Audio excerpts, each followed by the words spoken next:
ದಯವಿಟ್ಟು ದೇವರ ಇಂಥ ಕೆಟ್ಟ ಘಟನೆನ ಯಾರ ಲೈಫ್ ಒಳಗೂ ತಂದು ಕೊಡೋಕ್ಕೆ ಹೋಗಬೇಡಪ್ಪ ದೇವರ.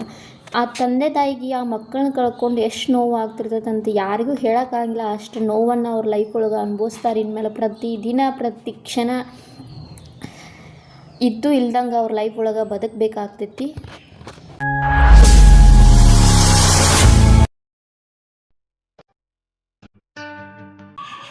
Hi friends, welcome back to my YouTube channel Divya Madhu vlogs. ಎಲ್ಲರೂ ಹೆಂಗಿದ್ದೀರಾ? ಎಲ್ಲರೂ ಚೆನ್ನಾಗಿದ್ದೀರ ಅಂತ ಅನ್ಕೋತೀನಿ. ನಾನು ಕೂಡ ಭಾಳ ಮಸ್ತ್ ಅದೀನಿ. ಏನಪ್ಪ ಇವತ್ತಿನ ವಿಡಿಯೋ ಅಂಥೇಳಿ ನಿಮ್ಗೆ ಗೊತ್ತಾಗಿರ್ತೈತಿ. ಇವತ್ತು ನನ್ನ ಒಂದು ಇನ್ಸಿಡೆಂಟ್ ಬಗ್ಗೆ ಹೇಳಕತ್ತೀನಿ ನಿಮ್ಮ ಮುಂದೆ. ಎಲ್ಲರೂ ಎಚ್ಚರಿಕೆಯಿಂದ ತಮ್ಮ ಲೈಫಾಗಿ ಇರಬೇಕನ್ನೋದು ಈ ವಿಡಿಯೋ ಮೂಲಕ ನನ್ನ ತಿಳಿಸ್ಕೊಡಕತ್ತೀನಿ. ನಾವು ಎಷ್ಟೋ ಎಚ್ಚರಿಕೆದು ದೇವರದ ವಿಧಿಯಾಟ ಏನಿರ್ತಲ್ಲ ಅದು ಆಗೇ ಆಗ್ತೈತಿ ಲೈಫ್ ಒಳಗೆ. ಇತ್ತೀಚಿಗಂತೂ ಭಾಳ ಅಂದ್ರೆ ಭಾಳ ಆಕ್ಸಿಡೆಂಟ್ಗಳು ಆಗಕತ್ತಾವ. ಇವಳು ಯಾವ ಟಾಪಿಕ್ ಬಗ್ಗೆ ಮಾತಾಡೋಕ್ಕಂತ ಬಂದಾಳಂತ ನಿಮ್ಗೆ ಆಲ್ರೆಡಿ ಗೊತ್ತಿರ್ತದಂತ ನಾನು ಅನ್ಕೋತೀನಿ.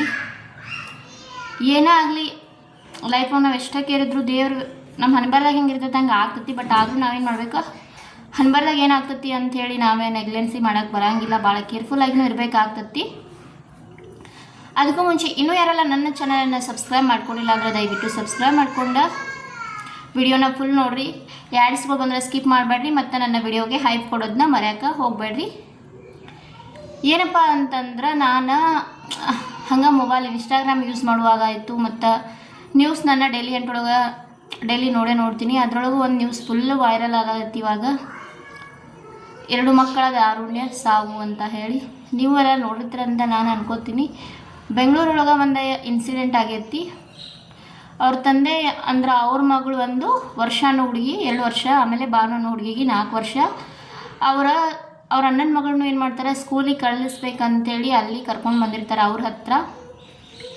ಬೆಂಗಳೂರೊಳಗೆ ಆ ಹುಡುಗಿನೂ ಕೂಡ ಕರ್ಕೊಂಬಂದರು. ಆದ್ರೆ ಅದು ಏನಾಗ್ತೈತಿ, ಅವ್ರದ್ದು ರಾಯಚೂರು, ಅವರು ಉತ್ತರ ಕರ್ನಾಟಕದವರ, ರಾಯಚೂರು ಡಿಸ್ಟಿಕ್ಕು.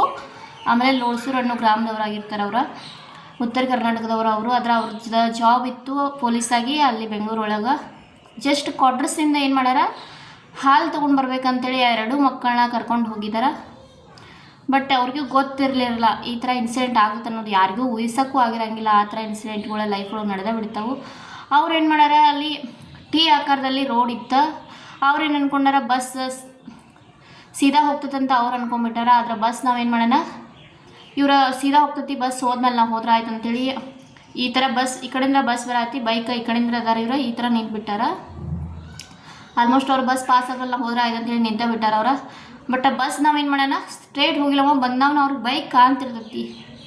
ಆದರೂ ಅವೇನು ಮಾಡ್ಯಾನ, ಬಂದ ಬೈಕಿಗೆ ಹೊಡೆದಾನ. ಬೈಕಿಗೆ ಸ್ಕೂಟಿಗೆ ಹೊಡೆದ ತಕ್ಷಣ ಏನು ಮಾಡತ್ತಿ, ಅವೆರಡು ಮಕ್ಳು ಏನೋ ಮುಂದೆ ನಿಂತಿರ್ತಾವಲ್ವ, ಕೆಳಗೆ ಬಿದ್ದುಬಿಟ್ಟ ಬಸ್ಸಿನ ಖಾಲಿ ಒಳಗೆ ಅವೆರಡು ಹುಡುಗರ್ದ ತಲೆ ಸಿಕ್ಬಿಟ್ಟತ್ತಿ. ಭಾಳ ಕೆಟ್ಟ ಅನಿಸ್ತೈತಿ. ಕೆಳಗೆ ಎಷ್ಟು ಕೆಟ್ಟ. ಪಾಪ ಅವ್ರ ತಂದೆ ತಾಯಿ ಹೆಂಗೆ ಸಹಿಸ್ಕೊಂಡಿರ್ಬೇಕಲ್ವ. ಏನಾಗಲಿ ನಮಗಾದರೂ ಇನ್ನೂ ಬೆಟ್ರ. ಬಟ್ ಚಿಕ್ಕ ಮಕ್ಳಿಗೆ ಯಾವತ್ತೂ ಏನೂ ಆಗಬಾರ್ದಂತ ನಾವೆಲ್ಲ ಅನ್ಕೋತೀವಿ. ಬಟ್ ಅವರ ಹಣೆ ಬರ ಅಷ್ಟೇ ಇದ್ರೆ ಯಾರಿಗೂ ತಪ್ಸಾಗಂತೂ ಆಗೋದಿಲ್ಲ. ಬಟ್ ನಾವು ಎಷ್ಟೇ ಕೇರ್ಫುಲ್ ಆಗಿದ್ರು ಏನಾಗ್ತೈತಿ, ಎಲ್ಲೋ ಸ್ವಲ್ಪ ಇದಾಗೇ ಬಿಡ್ತೈತಿ. ಅವ್ರ ಸಾವು ಅಂದ್ರೆ ಅವ್ರ ಆಯಸ್ಸು ಇಷ್ಟ ವರ್ಷ ಅಂತ ಗೊತ್ತಿದ್ರೆ ಯಾರಿಗೂ ಏನೂ ಮಾಡೋಕ್ಕಾಗಿಲ್ಲ. ದೇವ್ರ ನಾವು ಹುಡ್ತಾನೆ ನಮ್ಗೆ ಆಯುಷ್ಯನೂ ಬರೋದಾಗ ಕಳಿಸೇ ಬಿಟ್ಟಿರ್ತಾನೆ.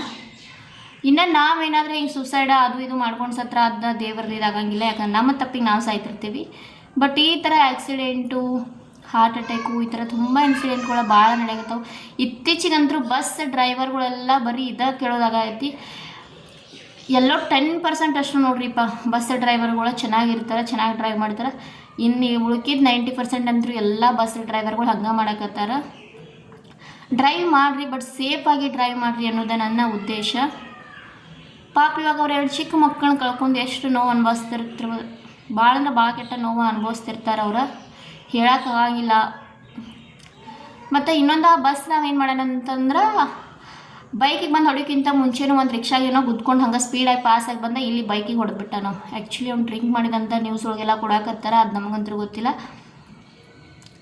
ಹಿಂದೆ ಬಂದ ರಿಕ್ಷಾಕೇನೋ ಕುದ್ಬಿಟ್ಟು ಹಂಗೆ ಸ್ಪೀಡ್ ಒಳಗೆ ಬಂದ ಬೈಕಿಗೆ ಹೊಡೆದಾನ. ಎಲ್ಲ ಅಲ್ಲಿದ್ದ ಜನ ಎಲ್ಲ ಅದನ್ನ ಹಾಕತ್ತಿದ್ರಂತ. ಅದು CCTV ಒಳಗೂ ಅದು ಕ್ಯಾಪ್ಚರ್ ಆಗೈತಿ. ಆಲ್ರೆಡಿ ನೀವು ನ್ಯೂಸ್ ಒಳಗೆ ನೋಡಿರ್ತೀರಂತ ನಾನು ಅನ್ಕೋತೀನಿ. ಬಟ್ ಆ ಮಕ್ಕಳ ಫೋಟೋನ ನಾನು ಈ ವಿಡಿಯೋ ಒಳಗೆ ತೋರಿಸ್ತೀನಿ, ಸೈಡಲ್ಲಿ ತೋರ್ಸತ್ತಿರ್ತೀನಿ.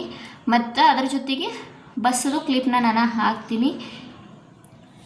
ಭಾಳ ಕೆಟ್ಟ ಅನಿಸ್ತು ನನಗೂ ಈ ನ್ಯೂಸ್ ಎಲ್ಲ ನೋಡಿ. ಬಟ್ ಇದನ್ನು ನೋಡಿ ಇನ್ನು ಬರೀ ಇನ್ಸ್ಟಾಗ್ರಾಮ್ ಆಯಿತು, ಸೋಷಿಯಲ್ ಮೀಡಿಯಾದೊಳಗೆ, ನ್ಯೂಸ್ ಚಾನಲ್ ಒಳಗೆ, ಯೂಟ್ಯೂಬ್ ಒಳಗೆ ಎಲ್ಲ ಕಡೆನೂ ಬರೀ ಇಂಥವು ಕೇಸ್ಗಳು ಭಾಳ ನಡೆಯಕತ್ತಾವ ಇತ್ತೀಚಿನ ದಿನಗಳಲ್ಲಿ. ಬರೀ ಅಲ್ಲಿ ಆಕ್ಸಿಡೆಂಟ್ ಆಯ್ತು, ಇಲ್ಲಿ ಆಕ್ಸಿಡೆಂಟ್ ಆಯ್ತು, ಇದನ್ನ ಕೇಳೋದಾಗತೈತಿ.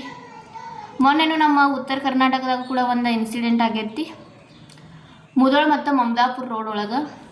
ಅಲ್ಲೇನೂ ಸೇಮು ಅವ್ರ ಸಹೋದರ ಮತ್ತು ಸಹೋದರಿ ಅವ್ರ ಮಗಳು, ಅಂದ್ರೆ ಅವರ ಅಕ್ಕ ಅಥವಾ ತಂಗಿ, ಅಂದ್ರೆ ಆ ಹುಡುಗನ ಅಕ್ಕ ಅಥವಾ ತಂಗಿ, ಅವ್ರಿಗೊಂದು ಪುಟಾಣಿ ಪಾಪು ಇರ್ತೈತಿ, 1 ವರ್ಷದ ಹುಡುಗಿ. ಅದು ಕೂಡ 1 ವರ್ಷದ ಹುಡುಗಿ ಮತ್ತು ಅವ್ರ ಸಿಸ್ಟರ ಮತ್ತು ಅವ್ರ ಬ್ರದರ ಡ್ರೈವ್ ಮಾಡ್ತಿರ್ತಾರೆ ಬೈಕ. ಆ ಕಡೆಯಿಂದ ಬಂದ ಲಾರಿ ಏನು ಮಾಡ್ಯಾನ, ಗುದ್ದು ಬಿಟ್ಟಾನ. ಆನ್ ದ ಸ್ಪಾಟ್ ಆ ತಾಯಿ ಮಗಳು ಇಬ್ಬರು ಅವ್ರ ಉಸಿರನ್ನ ಚೆಲ್ಬಿಟ್ಟಾರ. ಅದು ಹುಡುಗಿ ಕೂಡ ಭಾಳ ಏನು ವರ್ಷ ಅಲ್ಲ, ಜಸ್ಟ್ 1 ವರ್ಷದ ಹುಡುಗಿ ಐತಿ. 1 ವರ್ಷದ ಹುಡುಗಿ ಮತ್ತು ಅವ್ರ ತಾಯಿ ಇಬ್ಬರು ಕೂಡ ಡೆತ್ ಆಗ್ಯಾರ, ಅವ್ರ ಅಮ್ಮ ಮಗಳು. ಬಟ್ ಬ್ರದರಿಗೂ ಏಟ್ ಆಗೈತಿ. ಬಟ್ ಅವ್ರು ಅಂದ್ರೆ ಬದುಕಿದ್ದಾರೆ, ಡೇಂಜರಸ್. ಅವ್ರಿಗೆ ಯಾವುದೇ ಥರದ ಈ ಥರ ಏನೂ ಇಲ್ಲ.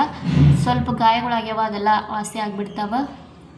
ಬಟ್ ಪಾಪ ಏನು ಮಾಡೋದು ಹೇಳ್ರಿ, ಒಂದು ಚಿಕ್ಕ ಮಕ್ಕಳನ್ನ ಕಳ್ಕೊಳ್ಳೋದು ಎಷ್ಟು ಕೆಟ್ಟೈತೆ ಅನ್ನೋದು ಅವ್ರು ಹೆತ್ತವರಿಗೆ ಗೊತ್ತಿರ್ತೈತಿ.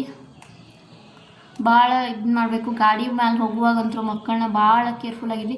ಸಾಧ್ಯವಾದ್ರೆ ನಿಮ್ಮ ಮನ್ಯಾಗ ಯಾರಾದರೂ ಇದ್ರೆ ಮಕ್ಕಳನ್ನ ಬಿಟ್ಟು ಹೋಗೋದು ಇನ್ನೂ ಬೆಟ್ರ್ ರೀಪ್ಪ. ಬೈಕ್ ಒಳಗೆ ಒಂದೇ ಸಾರಿ ಎಲ್ಲರೂ ಜರ್ನಿ ಮಾಡೋದಾಯಿತು, ಈ ಥರ ಎಲ್ಲ ಮಾಡೋಕ್ಕೆ ಹೋಗಬೇಡ್ರಿ. ಮಕ್ಕಳನ್ನ ಮನ್ಯಾಗ ಯಾರಾದರೂ ಇದ್ರೆ ಅವ್ರ ಹತ್ರ ಬಿಟ್ಟವ್ರಿ. ಬಟ್ ಮಕ್ಕಳು ಹಂಗೆ ಹಠ ಹಿಡಿತಾರೆ, ಅದು ನನಗೂ ಗೊತ್ತೈತಿ. ಯಾಕಂದ್ರೆ ನನಗೂ 2 ಚಿಕ್ಕ ಮಕ್ಕಳು ಅದಾವ. ಬಟ್ ಏನು ಮಾಡೋದು, ಲೈಫ್ ಒಳಗೆ ಅವ್ರ ಹಣೆ ಬರೋ ಅಷ್ಟಾದ್ರೆ ಏನು ಮಾಡೋಕ್ಕಾಗಿಲ್ಲ. ಬಟ್ ಎಷ್ಟು ಆಗ್ತದಲ್ಲ ಅಷ್ಟು ನಾವು ಒಂದು ಆ ಟೈಮ್ ಇರ್ತೈತಿ ಲೈಫ್ ಒಳಗೆ. ಆ ಟೈಮ್ ದಾಟಿ ಹೋದ್ರೆ ಲೈಫ್ ಒಳಗೆ ಏನೂ ಆಗಂಗಿಲ್ಲ. ಜಸ್ಟ್ ಆ ಟೈಮ್ನ ನಾವು ಅವಾಯ್ಡ್ ಮಾಡೋಕ್ಕೆ ಟ್ರೈ ಮಾಡಬೇಕು. ಎಷ್ಟಾಗ್ತದಲ್ಲ ಅಷ್ಟು ನಿಮ್ಮ ಮಕ್ಕಳನ್ನ ಎಲ್ಲೂ ಬೈಕ್ ಮೇಲೆ ಆಗಲಿ ಜರ್ನಿ ಮಾಡುವಾಗ ಕ್ಯಾರಿ ಮಾಡೋಕ್ಕೆ ಹೋಗ್ಬೇಡ್ರಿ. ಮನೆಯಲ್ಲಿ ಯಾರಾದರೂ ಇದ್ರೆ ಅವ್ರ ಅಜ್ಜ ಅಮ್ಮ ಆಯಿತು, ಅವ್ರು ಯಾರಾದರೂ ರಿಲೇಟಿವ್ ಆಗಿ ನಿಮ್ಮ ಮನೆಯೊಳಗಿದ್ರೆ ಅವ್ರ ಹತ್ರ ಬಿಟ್ಟು ಹೋಗೋದ ಬೆಟರ. ನಾನು ಈ ವಿಡಿಯೋ ಮೂಲಕ ತಿಳಿಸ್ಕೊಡೋದು ಇಷ್ಟ ರೀ. ಬೈಕ್ ಡ್ರೈವರ್ಸ್ ಆಯಿತು, ಯಾವುದೇ ಪ್ರತಿಯೊಬ್ಬ ಡ್ರೈವರ್ಗಳಿಗೂ ಸೇಫಾಗಿ ಡ್ರೈವ್ ಮಾಡಿರಿ ಅನ್ನೋದು ನನ್ನ ಈ ವಿಡಿಯೋ ಮೂಲಕ ಉದ್ದೇಶನ ನಿಮ್ಮ ಮುಂದೆ ತಿಳಿಸ್ಕೊಡಕತ್ತೀನಿ. ಈಗ ನಿಮಗೂ ಯಾರ ಡ್ರೈವರ್ ಆಗಿರಲಿ, ಯಾರ ಬಸ್ ಡ್ರೈವರ್ ಆಗಲಿ, ಬೈಕ್ ಡ್ರೈವರ್ ಆಗಿರಲಿ, ಯಾರಾಗಿರಲಿ, ನಿಮ್ಮ ಮನೆಗೆ ಒಂದು ಫ್ಯಾಮಿಲಿ ಇರ್ತೈತಿ, ಒಂದು ಕುಟುಂಬ ಇರ್ತೈತಿ. ಸೊ ನೋಡ್ಕೊಂಡು ಡ್ರೈವ್ ಮಾಡಿರಿ. ಡ್ರಿಂಕ್ ಆ್ಯಂಡ್ ಡ್ರೈವ್ ಅಂತೂ ಮಾಡ್ಲಿಕ್ಕೆ ಹೋಗಲೇಬೇಡಿ ದಯವಿಟ್ಟು. ಡ್ರಿಂಕ್ ಮಾಡಿ ಡ್ರೈವ್ ಮಾಡೋದ್ರಿಂದ ಮೈಂಡ್ ಆ ಕಡೆ ಈ ಕಡೆ ಇದಾಗೇ ಬಿಡ್ತೈತಿ, ಜಾರ್ ಬಿಡ್ತೈತಿ, ಎಕಡೆ ಏನು ಅನ್ನೋದು ಗೊತ್ತಾಗಂಗಿಲ್ಲ. ಅದಕ್ಕೋಸ್ಕರ ಯಾರು ಡ್ರಿಂಕ್ ಮಾಡಿ ಡ್ರೈವ್ ಮಾಡೋಕ್ಕೆ ಹೋಗಬೇಡ್ರಿ. ಭಾಳ ಬಗಾತಿಂದ ಡ್ರೈವ್ ಮಾಡಿರಿ ಅಂತ ನಾನು ಹೇಳೋಕ್ಕೆ ಇಷ್ಟಪಡ್ತೀನಿ. ಐ ಹೋಪ್ ಇವತ್ತಿನ ನನ್ನ ವಿಡಿಯೋ ನಿಮಗೆ ಇಷ್ಟ ಆಗಿತ್ತಂದ್ರೆ ಹಂಗೆ ಲೈಕ್ ಮಾಡಿ, ಶೇರ್ ಮಾಡಿ, ಕಮೆಂಟ್ ಮಾಡಿ, ಮತ್ತು ನಿಮ್ಮ ಫ್ಯಾಮಿಲಿ ಫ್ರೆಂಡ್ಸ್ಗೂ ನನ್ನ ವೀಡಿಯೋಸ್ನ ಶೇರ್ ಮಾಡೋಕ್ಕೆ ಟ್ರೈ ಮಾಡಿ. ಇವತ್ತಿನ ನನ್ನ ವಿಡಿಯೋ ಹೆಂಗೆ ಅನಿಸ್ತಂತ ನಂಗೆ ಕಮೆಂಟ್ ಒಳಗೆ ತಿಳಿಸ್ರಿ. ನನ್ನ ವಿಡಿಯೋ ಇಷ್ಟವಾಗಿತ್ತಂದ್ರೆ ಪ್ಲೀಸ್ ಲೈಕ್ ಮಾಡಿರಿ. ಮತ್ತೊಂದು ಹೊಸ ವಿಡಿಯೋನಿಗೆ ಸಿಗ್ತೀನಿ. ಅಲ್ಲಿವರೆಗೂ take care, bye bye, thank you.